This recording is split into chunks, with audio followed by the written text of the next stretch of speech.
হাম ও হামের উপসর্গে সবশেষ ২৪ ঘন্টায় সারা দেশে আরো ৬ শিশুর মৃত্যু হয়েছে। দুপুরে স্বাস্থ্য অধিদপ্তরের নিয়মিত প্রতিবেদনে এই তথ্য জানানো হয়। এতে গত ৪ মাসে হামে শিশু মৃত্যু ছাড়ালো ৮০০। এ সময় নতুন করে হামে আক্রান্ত হয়েছে আরো ১,০৩৭ জন। ঢাকা ছাড়াও সিলেট এমএজি ওসমানী মেডিকেলে ২ ও খুলনায় ১ শিশু মারা গেছে।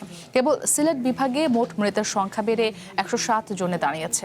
স্বাস্থ্য বিভাগের তথ্য অনুযায়ী চলতি বছরের ১ জানুয়ারি থেকে ২২ জুলাই পর্যন্ত সিলেট বিভাগে ল্যাব পরীক্ষায় হাম ও রুবেলায় আক্রান্ত ৫৬৮ জন রোগী শনাক্ত হয়েছে। বর্তমানে বিভাগের বিভিন্ন হাসপাতালে এখনো চিকিৎসাধীন রয়েছে ২২৭ শিশু।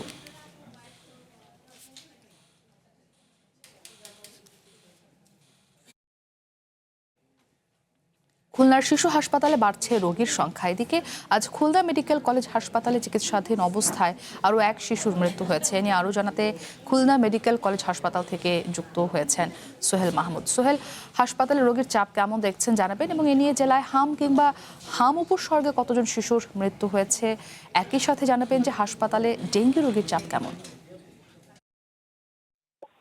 এই মুহূর্তে আমি আছি খুলনা মেডিকেল কলেজ হাসপাতালের শিশু ইউনিটে, যেখানে হামের চিকিৎসা দেওয়া হচ্ছে। এই হাম ওয়ার্ডটিতে আজকে সকাল ১০টায় একজন শিশুর মৃত্যু হয়েছে, যার বয়স ১২ মাস। তো আমরা এখানকার যে চিকিৎসক রয়েছেন, শিশু বিভাগের প্রধান, এবং তিনি আমাদেরকে যেটা আমাদের জানিয়েছিলেন যে ইতিমধ্যে কিন্তু খুলনায় হামের রোগীর সংখ্যা দিন দিন বাড়ছে, এবং পাশাপাশি এখানকার যে শিশুরা রয়েছে তাদের লাংসের অবস্থা খুব একটা ভালো নয়, এরকম তিনি আমাদেরকে জানিয়েছিলেন। এবং তিনি বলেছেন যে অতীতে আমরা যে রোগীগুলো পেয়েছিলাম তারা যে অবস্থায় এসেছিল তাদের থেকে এখনকার যে রোগীগুলো পাচ্ছি সেটার অবস্থা কিছুটা খারাপ। তিনি এটা নিয়ে শঙ্কা প্রকাশ করেছেন, এবং তিনি বলেছেন যে হামের যে পরিস্থিতি রয়েছে তাতে আগামী ৬ থেকে ১ বছর পর্যন্ত এই অবস্থা চলতে পারে, এবং তিনি অবিলম্বে হামের টিকা দেওয়ার জন্য সবকে জানিয়েছেন। এবং তিনি জানিয়েছেন যে স্বাস্থ্য বিভাগকে তারা জানিয়েছেন যে অবিলম্বে বাড়ি বাড়ি গিয়ে হামের চিকিৎসা দেওয়ার ব্যবস্থা করার জন্য।